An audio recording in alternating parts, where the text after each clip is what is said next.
நேயர்களுக்கு வணக்கம். GMK novels சேனலுக்கு அனைவரையும் அன்போடு வரவேற்கிறேன்.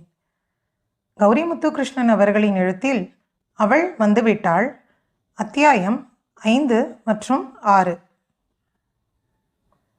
அன்பு செல்வன் அவனின் தோழி ஜீவிக்கு வைஷ்ணவியின் போட்டோவை அனுப்பி வைத்தான். டேய், உனக்கு பார்த்த பொண்ணா? ஆமா. பொண்ணு சூப்பர் சார். ஆமாம். உனக்கு பொண்ணை பிடிச்சிருக்கு தானே? அப்புறம் என்ன வெறும் ஆமாம் மட்டும் சொல்கிற?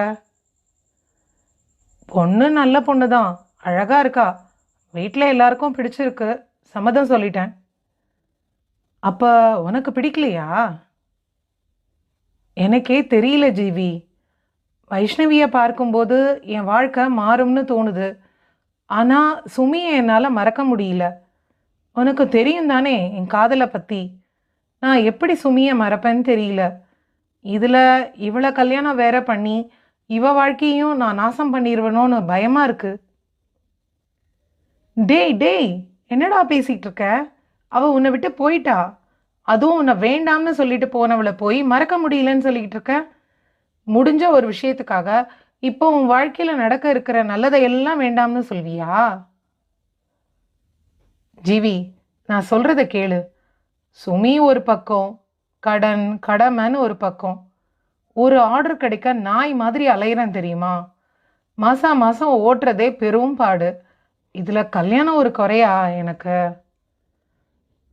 சரிடா, நீ சொல்கிறது புரியுது. அதுக்காக காசு இல்லைன்னு கல்யாணமே பண்ணாமல் இருக்க போறியா? உனக்கு மட்டும்தான் கடமை இருக்கா? உன் வீட்டில் எல்லாம் தெரிஞ்சு தானே பண்ணுறாங்க. இத்தனை சொல்கிறவன் பொண்ணு பார்க்க போகிறதுக்கு முன்னாடியே வேண்டாம்னு சொல்லியிருக்க வேண்டியது தானே? எல்லாம் சொல்லி சண்டையும் போட்டேன். வீட்டில் யாரும் கேட்குற மாதிரி இல்லை. நிச்சயம் இன்னும் 15 நாளில். அப்போ விடு, இந்த கல்யாணம் எல்லாத்தையும் சரி செய்யும். வீணா இல்லாத விஷயத்தை எல்லாம் மனசில் போட்டு கவலைப்படாத. தேங்க்ஸ் ஜீவி. தூங்கலாம். குட் நைட்மா. Good night. ஜீவியும் கூற பேச்சை முடித்து கொண்டனர். அன்பின் சேமிப்பு பணம் பிரித்து வைக்கப்பட்டு கல்யாண கணக்கு என்னென்ன என எழுதி செலவு செய்யப்பட்டது. அவனுக்கு இப்போது இந்த கல்யாண செலவு ஒரு சுமையாக தெரிந்தது. நிச்சயம் பெரிய அளவில் வேண்டாம் என்று கூறிவிட்டான். அதனால் சொந்தத்தையும் அக்கம் பக்கம் உள்ளவர்களையும் மட்டும் அழைத்திருந்தனர். நிச்சயதார்த்தம் பற்றி அவள் விரும்பியது ஒன்று, ஆனால் நடந்தது ஒன்று. ஒரே பெண் என அவளுக்கு செய்திட அவள் பெற்றோருக்கு ஆசைதான். ஆனால் அன்பின் நிலை இங்கு வேறு. மண்டபத்தில் நிச்சயம் செய்ய அவளுக்கு விருப்பம். அன்போ கோவிலில் நிச்சயம், சாப்பாடு மட்டும் ஹோட்டலில் என்று கூறிவிட்டான். பின் வைஷ்ணவி வீட்டில் பேசி மண்டப செலவு அவர்களது என்று கூறி ஏற்பாடு செய்திருந்தனர். ஆனால் நிச்சயம் கோவிலில் என்று கூறிவிட்டான். சரி என்று ஏற்றுக்கொண்டனர். நிச்சயத்திற்கான புது துணி, மோதிரம், சாப்பாடு, நண்பர்களுக்கு ட்ரீட், வாகன வசதி என்று அவனே அலைந்து அனைத்து வேலையும் செய்ய வேண்டியிருந்தது. விடிந்தால் நிச்சயம். வீடே விழாக்கோலம் பூண்டது. அவனின் நண்பர்கள் மாடியில் பேசி சிரித்து கொண்டிருக்க, அவன் கல்லூரி நண்பன் விசுவின் மடியில் தலை சாய்த்து படுத்திருந்தான் அன்பு. அவனுக்கு எந்த கனவும் இல்லை. சாப்பிட்டு உறங்கிவிட்டான்.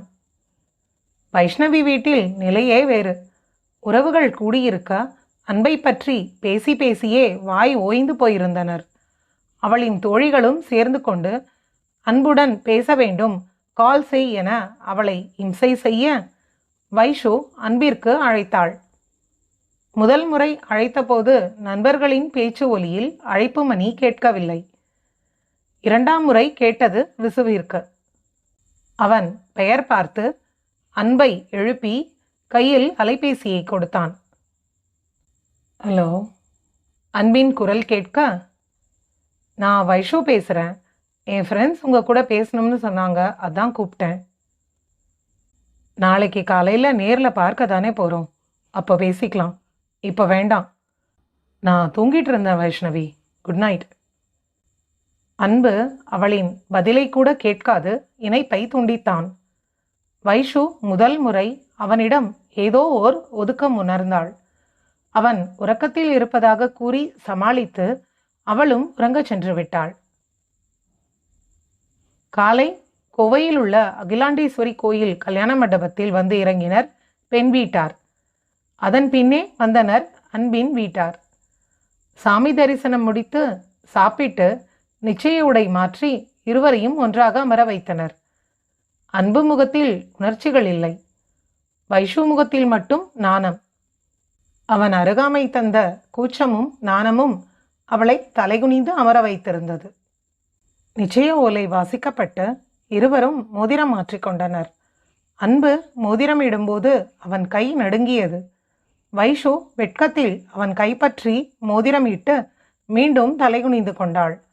அவளின் தோழிகள் அவளை கிண்டல் செய்ய கேக் வெட்டி கொண்டாடி இருவரும் நண்பர்களை அறிமுகம் செய்து வைக்க என்று அங்கு இன்பமாய் நேரம் கழிந்தது.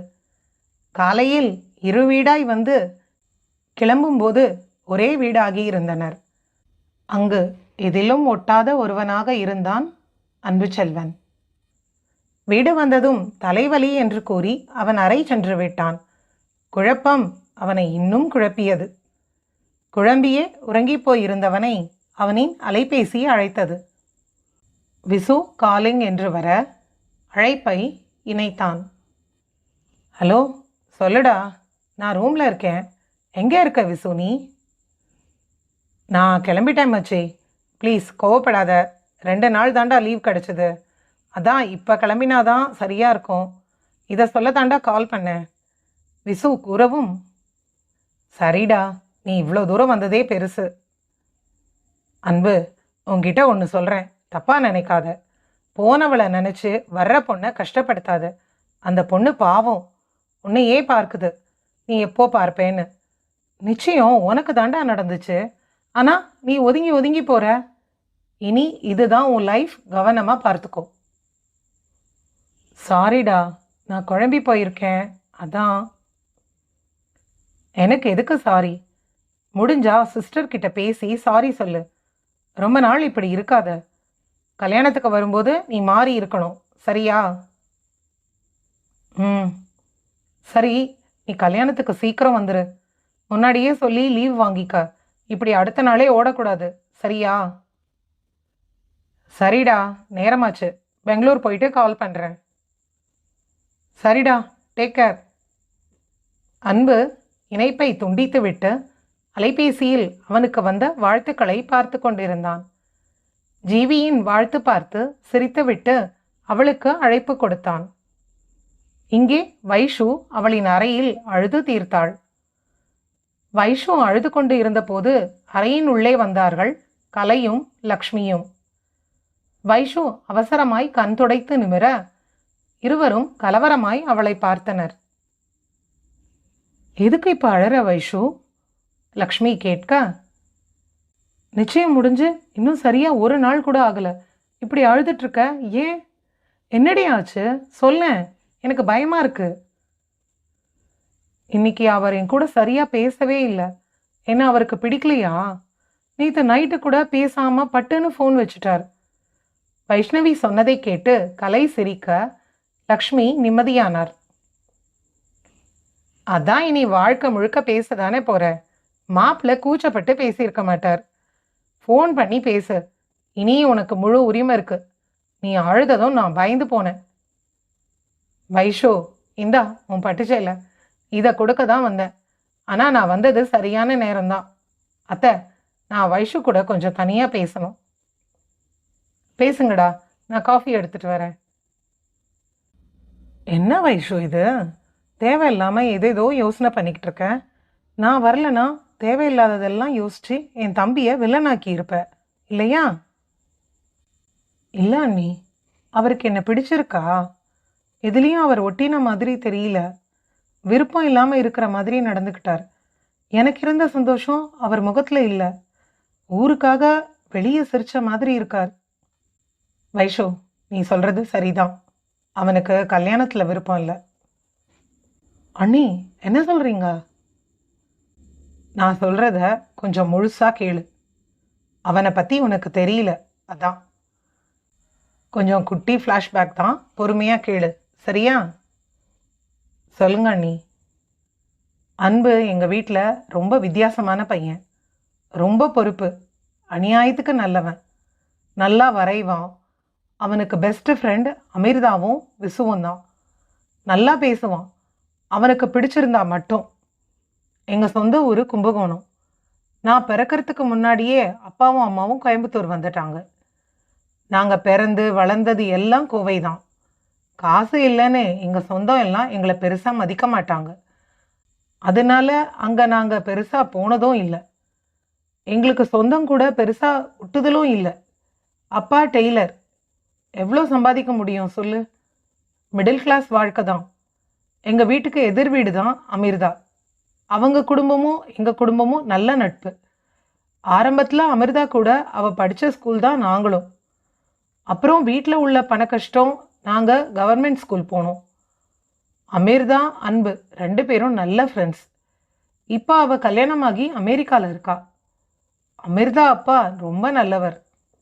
அவர் சொல்லி தான் அன்பு சிவில் படிச்சான். நாங்க காலேஜ் போகணும் இல்லையா? அதுக்கு எங்க அப்பா ஊர்ல இருந்த வீட்டை வித்து புது தொழில்னு சொல்லி லாரி எல்லாம் வாங்கி விட்டார். எங்களுக்கு படிப்பு, தெரிஞ்ச சிலருக்கு வட்டி இல்லாம உதவின்னு பணம் எல்லாம் கொடுத்தார். அப்பதான் அப்பாக்கு சரியான நஷ்டம். அன்பு காலேஜ் முடிக்கவும் அவன் தோள்ல வீட்டோட எல்லா சுமையும் ஏறுச்சு. படிச்சு முடிச்சதும் வேலைக்கு போனான். நானும் வேலைக்கு போனேன் தான். ஆனா ஆம்பளையா அவனுக்கு தான் பொறுப்பு அதிகம் இருக்கும் இல்லையா? 2 வருஷத்துல நிறைய செஞ்சிருக்கான். அப்புறம் எனக்கு கல்யாணம் நிச்சயமாச்சு. நிச்சயம் நடக்கும்போது எங்க கூட இல்லை அவன். துபாயில வீடியோ காலில் தான் எங்க நிச்சயம் பார்த்தான். கல்யாணத்துக்கு 15 நாள் தான் லீவ் அவனுக்கு. ஓடி ஓடி என் கல்யாண வேலை செஞ்சிருக்கான். அவனுக்கு வீடு குடும்பம் தான் எல்லாம். வீடு கட்டிட்டு தான் கல்யாணம் பண்ணணும்னு இருந்தான். நாங்க தான் வயசு போகுதுன்னு பொண்ணு பார்த்து பேசினோம். அவனுக்கு அவன் கடமையும் கடனும் தான் கண்ணு முன்னாடி இருக்கு. வீடு கட்டிட்டு அப்புறம் கல்யாணம் பண்ணலாம்னு எங்க கிட்ட கேட்டான். அம்மா முடியாதுன்னு சொல்லிட்டாங்க. இந்த கல்யாண செலவெல்லாம் அவன் சேமிப்பு. வீடு கட்ட அவன் சேர்த்த காசு. அவனுக்கு கடமை கண்ணை மறைக்குது. அதான் அவன் அதே டென்ஷன்ல இருக்கான். மண்டபம் வேண்டாம்னு சொன்னதும் அதுக்கு தான். உன் ஆசைன்னு உன் அப்பா சொன்னதும் சரின்னு சொல்லிட்டான். அவன் தான் பாதி காசும் கொடுத்தான். இந்த வயசுக்கு இருக்க வேண்டிய எந்த உணர்ச்சியும் இல்லாம இருக்கான். எங்க சொந்தம் எல்லாம் காசு இல்லைன்னு ஒதுக்கி வச்ச வழி. எப்படியாவது வளரணும்னு வெறி. எல்லாரும் அப்பா அம்மாவை மரியாதையா பார்க்கணும்னு ஆசை. அதான் இப்படி இருக்கான். அவனை புரிஞ்சுக்க வைஷு. வாழ்க்கையில பெரிய சந்தோஷம் எதுவும் அவன் பார்க்கவே இல்லை. நிறைய வலியும் அவமானமும் தான் அவனுக்கு. நீ தான் அவனை நல்லா பார்த்துக்கணும். உன் பொறுப்பான குணம் தெரிஞ்சுதான் அவனுக்கு உன்னை பேசி முடிச்சேன். என் தம்பி மேலதான் தப்புன்னா மன்னிச்சிடு வைஷ்ணவி. கலை அவனை பற்றிய விவரங்கள் கூறவும் வைஷ்ணவி தெளிந்திருந்தாள். சரி அண்ணி, புரியுது. ஆனா எப்பவும் இப்படிதான் இறுக்கமா இருப்பாரா? அட வாயாடி, நீ தான் அவனை இயல்பு நிலைக்கு கொண்டு வரணும். இது வேறையா? வைஷ்ணவி பொய்யான சலிப்புடன் சொல்ல, ரொம்ப நல்லவன் அவன். என் தம்பி மாதிரி பையன் இந்த தமிழ்நாடு முழுக்க தேடினாலும் கிடைக்க மாட்டான். இந்த ரோபோ அன்பை கல்யாணம் பண்ணிக்கிட்டு நான் என்ன பாடுபட போறேனோ தெரியல. அடி வாலு, என் தம்பி உனக்கு ரோபோவா? கண்டிப்பா ரோபோ தான். எங்க நிச்சயதார்த்த ஆல்பம் வரும், அப்போ பாருங்க தெரியும். வைஷ்ணவி கூறவும் கலையும் வைஷ்ணவியும் சிரிக்க அங்கு வந்த லக்ஷ்மி அதை கண்டு மன நிம்மதி பெற்றிருந்தார். கல்யாண வேலைகள் ஆரம்பமானது. அனைவரும் மகிழ்ச்சியோடு திருமண வேலைகளை செய்தனர். அன்பு பணவசதி புரிந்து சண்முகம் அவன் விருப்பப்படி எல்லாவற்றையும் ஏற்றுக்கொண்டார். அன்பு எது தேர்வு செய்தாலும் அவன் விருப்பம் போல விட்டுவிட வேண்டும் என்பது செல்ல மகள் வைஷ்ணவியின் கட்டளை. அன்புவிற்கும் இதில் மகிழ்ச்சிதான். அவன் முறை செய்ய வேண்டிய அனைத்தும் அவன் விருப்பம் போல் அமைந்தது. அவன் ரசிகன்தான். சில விஷயங்களில் அவனும் தாராளமாக செலவு செய்திருந்தான். அதுவும் வைஷ்ணவியின் முகூர்த்தப்பட்டு அவன் விருப்பம் போல என்று கூறிவிட, அவளுக்கு முதலில் அவன் எடுக்கும் உடை என்பதால் தாராளமாக செய்திருந்தான். நிறம் கூட அவளுக்கு ஏக பொருத்தமாக இருந்தது. அவளுக்கும் மிக பிடித்திருந்தது. அதை அவளும் கவனித்தாள். அவன் பொறுப்பும் பொறுமையும் குணமும் கண்டு அவன் மேல் அவளுக்கு காதல் பெருகியது. அவனுக்கோ இனி தன் வாழ்வு அவளோடுதான் என்று மனம் ஏற்றுக்கொள்ள முயற்சி செய்தது. முயற்சி மட்டுமே செய்தது. பலன் என்னவோ பூஜ்யம்தான். 2 மாதங்களும் வேகமாக ஓடியது. அனைவருக்கும் அழைப்பு வைத்து முடித்திருந்தனர். இன்னும் 1 வாரத்தில் கல்யாணம். அன்பு, வைஷு இருவரும் வாட்ஸ்அப் மூலம் பேச தொடங்கியிருந்தனர். வெறும் காலை வணக்கமும் இரவு வணக்கமும் சொல்லிக் கொண்டனர். வைஷுவிற்கு அவன் இறங்கி இறுக்கம் குறைத்து பேசுவதே மகிழ்ச்சியாக இருந்தது. கல்யாணத்தின் முந்தைய நாள். அன்பு வீட்டில். அத்தியாயம் 6. கல்யாணத்திற்கு முன்தினம் அன்பு வீட்டில் பெண்ணழைப்புக்கு கிளம்பிக் கொண்டிருக்க அங்கு வந்து சேர்ந்தாள் ஜீவிதா. ஜீவி வீட்டின் முன் இறங்க அவளை பார்த்ததும் கலை அடையாளம் தெரிந்து கொண்டு அருகில் வந்தார். வா ஜீவி, உன் அவர் எங்க வரலையா? கலை கேட்க, நீங்க கலை அக்கா தானே, நல்லா இருக்கீங்களா? அவர் வரல அக்கா. அதான் ஏன் அவர் வரலன்னு கேட்டேன். அக்கௌண்ட்ஸ் மேனேஜரை கல்யாணம் பண்ணிக்க கூடாது அக்கா, எப்போ பாரு வேலை வேலைன்னு சொல்லிக்கிட்டு.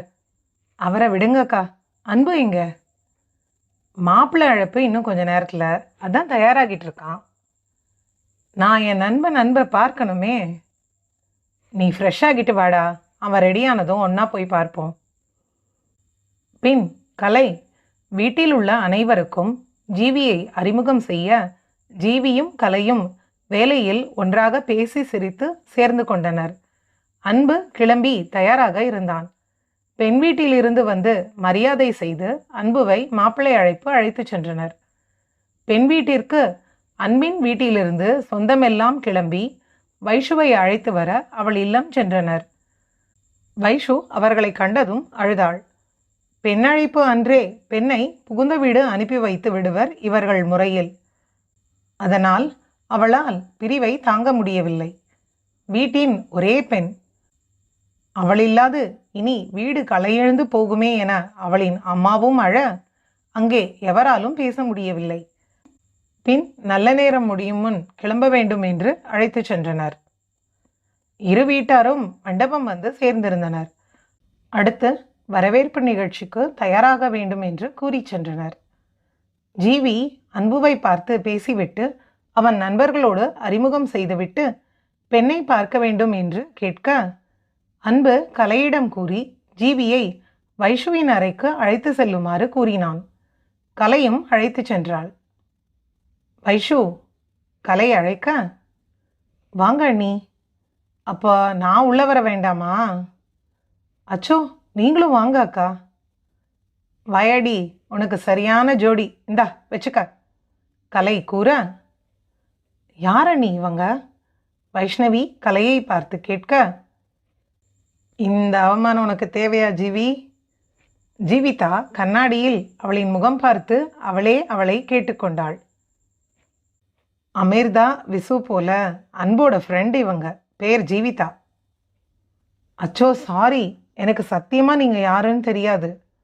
வைஷ்ணவி கூற, அன்பு உங்களுக்கு என்னை பற்றி சொல்லவே இல்லையா? அட போங்க ஜீவி அக்கா. வைஷ்ணவி சலிப்பாய் சொல்ல, சரி கலையக்கா, நான் போயிட்டு வரேன். ஜீவி கூற, போதும், என்னால் உங்கள் மொக்கையை தாங்க முடியல. 2 பேரும் பேசுங்க, எனக்கு வேலை இருக்கு, நான் வரேன். கலை கிளம்ப, அவர் என் கூட பேசவே மாட்டாரு, அப்புறம் எங்க உங்களை எல்லாம் பற்றி சொல்கிறது? அவன் நல்லா பேசுவான் வைஷு, எங்களுக்கு டாபிக்கே இல்லாமல் 2 மணி நேரம் பேசுவோம். அவன் உன் கூட பேசலையா? ஆச்சரியம்தான். என் கூட பேசலையே, அதான் என் பிரச்சனை. அதெல்லாம் பேசுவான், நீ போதும்னு சொல்கிற வர, உன் காதில் ரத்தம் வர வர பேசுவான். அப்போ ஃபோன் பண்ணி என்கிட்ட பேசி கொல்றான்னு அழக்கூடாது, சொல்லிட்டேன். அப்போ அவருக்கு என்கிட்ட பேசுறதுல தான் பிரச்சனை போல. என்ன பிரச்சனை இருக்க போகுது? எல்லாம் கூச்சமும் என்ன பேசுறதுன்னு தெரியாமல் தயக்கமும் தான். நாளைக்கு 4 சுவருக்குள்ள பேசிதானே ஆகணும். பின் இருவரும் அன்பை பற்றி பேசி கிண்டல் செய்து கொண்டனர். என் ஃப்ரெண்ட்ஸ் யாரும் வரல, நாளைக்கு கல்யாணத்துக்கு தான் வருவாங்க போல. நீங்கள் என் கூடவே இங்கே இருங்க ஜீவிகா. ஓ, இருக்கலாமே. சரி, என் பேக் எடுத்துகிட்டு வரேன், வெயிட். ஜீவி வைஷு அறைக்கு வந்துவிட வைஷுவின் சித்தி, ஜீவி, அம்மா என அனைவரும் வரவேற்புக்கு கிளம்பினர். வைஷு பிங்க் நிற டிசைனர் புடவையில் மிதமான ஒப்பனையோடு அவளின் கூந்தல் காற்றில் ஆட பார்க்க தேவதை போல அழகாக இருந்தாள். அன்பு பிங்க் நிற சட்டையும் மேலே நீல நிற கோட் சூட் அணிந்து மேடைக்கு வந்தான். வைஷு பின்னே வந்து அவன் அருகில் நிற்க இருவரும் ஒருவரை ஒருவர் பார்த்து ரசித்து கொண்டனர். ஃபோட்டோகிராஃபர் அழைக்க கண் விலகி இருவரும் ஃபோட்டோவுக்கு சில போஸ் கொடுத்தனர். பின் வாழ்த்துக்களும் பரிசுகளும். அவர்களை பேச என்ன, பார்க்க கூட விடவில்லை. வைஷு அறிமுகம் செய்த அனைவரையும் அன்புவும், அன்பு அறிமுகம் செய்த அனைவரையும் வைஷுவும் அவர்களின் மெமரியில் சேமித்து கொண்டதோடு சரி. ஒரு வழியாய் ஆட்டம் பாட்டு என்று அங்கு வரவேற்பு களை கட்டியது. இரவு உணவோடு இனிதாய் வரவேற்பு முடிந்தது. அவரவர் அறை வந்து இருவரும் ஓய்வு எடுக்க வந்தனர். வைஷு வரவும் உடன் ஜீவி வந்தாள். வந்தவள் கைகளில் ஃபோனோடு அமர அவளும் அவள் கணவனும் தான் பேசிக்கொண்டிருக்கின்றனர் என வைஷு அறிந்து கொண்டாள். வைஷ்ணவி உடைமாற்றி அம்மா கொடுத்து அனுப்பிய பாலை குடித்து கொண்டே அவர்கள் பேசுவதை கேட்டுக்கொண்டிருந்தாள். ஜீவி முகம் முழுக்க சிரிப்புடன் பேசுவதை பார்த்து வைஷு சிரிக்கவும் ஜீவி ஃபோனை அணைக்கவும் சரியாக இருந்தது. என்ன ஜீவி அக்கா, ஒரே ரொமான்ஸ் தான் போல. ரொமான்ஸ் அதுக்கு ரொம்ப பஞ்சம் அங்க. அவரை விட்டு வந்து 1 வாரம் ஆகுது, அதான் விசாரணை. நீங்க பேசுனதை பார்த்தா விசாரணை மாதிரி இல்லையே. சாயந்தரம் கூட உங்க முகம் இவ்வளோ அழகா இல்லை, இப்போ சும்மா மின்னுது. நாளைக்கு தாலி வாங்கின அப்புறம் உனக்கும் அது என்னன்னு தெரியும். அக்கா, நீங்கள் காதல் கல்யாணம் பண்ண ஆள், எனக்கு ஏற்பாட்டு திருமணம், ரெண்டுக்கும் வித்தியாசம் இருக்கும் இல்லையா? உங்கள் அளவுக்கு காதல் இருக்காது தானே? வைஷ்ணவி கேட்க, யார் சொன்னா? இங்கே பாரு வைஷு, நான் மட்டும் அவரை காதலிக்கிறதுக்கு முன்னாடி பார்த்துருந்தேனா? எனக்கும் அவர் புதுமுகம்தான். அப்போ ஏதோ ஒன்று ஈர்த்து அவரையும் என்னையும் பேச வச்சது. அப்புறம் நட்பு, அப்புறம்தான் காதல். உங்களுக்கு இதோ இப்போ அறிமுகம் முடிஞ்சது. இனி நீங்கள் இணைய போகிற வாழ்க்கையில் நட்பு முக்கியம். நட்பு இல்லாத எந்த உறவும் நிலைக்காது. நட்பையும் நண்பனையும் வெறுக்க முடியாது. அதுக்கு அப்புறம்தான் காதல். நட்பையும் தாண்டி வர பாசம், ஆண் பெண் தாண்டி வர அன்பு. பொண்ணு பார்த்து முடிச்சதும் உங்களுக்கு வர நம்பிக்கை தான் எங்களுக்கும். அதே நட்பும் காதலும் தான் எல்லா திருமண வாழ்க்கைக்கும் அஸ்திவாரம். நாங்கள் பாஸ் வாங்காமல் காதல் செய்கிறோம். ஸோ வாங்கினாதான் காதல் வெற்றி. நீங்கள் பாஸ் வாங்கிட்டு பெரியவங்க ஆசையோட காதலிக்க ஆரம்பிக்கிறீங்க, அவ்வளோதான் வித்தியாசம். ஜீவிதா விளக்கி இருந்தாள். சரிதான் அக்கா நீங்கள் சொல்கிறது. சரி, உங்கள் ஃப்ரெண்டு அன்பை பற்றி சொல்லுங்க. ரொம்ப நல்ல பையன், ஆனால் முன்கோபம் அதிகம். அவன் எல்லார்கிட்டேயும் சரியாக இருப்பான். அதே மாதிரி அவங்களும் இருக்கணும்னு சொல்லுவான். யாரையும் காயப்படுத்த தெரியாது. உதவின்னு சொல்லு, கண்டிப்பாக அவனால் முடிஞ்சது எதுனாலும் செய்வான். அவன் பேசும்போது கவனமாக கேட்கணும். அவன் சொல்லாமல் சில அடிப்படை விஷயங்கள் புரியணும்னு நினைப்பான். வேற என்ன? நல்லா சமைப்பான், நல்லா வரைவான், எல்லாத்தையும் புரிஞ்சு நடந்துப்பான். அப்பப்போ கொஞ்சம் வாலு. நல்ல ஃப்ரெண்டு. எல்லா விஷயத்துலயும் ரொம்ப ரொம்ப பொறுமை. Tea totaller. ஆனா டீ குடிப்பாம்மா. இஞ்சி ஏலக்காய் போட்ட மசாலா டீ அவனுக்கு ரொம்ப பிடிக்கும். நீங்க உண்மையாவே அவருக்கு பெஸ்ட் ஃப்ரெண்டு தான். ஆண் பெண் நட்புக்கு சில கண்ணியங்கள் இருக்கு. கல்யாணமான அப்புறமும் என் நட்பு அப்படியே இருக்க அன்பும் அவனோட கண்ணியமும் தான் காரணம். யாருக்கும் தீங்கு நினைக்க தெரியாத அப்பாவிம்மா உன் புருஷன். நீ தான் அவனை கவனமா பார்த்துக்கணும். அவனை பத்தி சொன்னா இன்னைக்கு தூங்க மாட்டோம். எனக்கு தூக்கம் கண்ணை கட்டுது. வா தூங்குவோம். அத்தியாயம் 5 மற்றும் 6 நிறைவு பெற்றது. அன்பு அனைத்தும் செய்யும். நன்றி.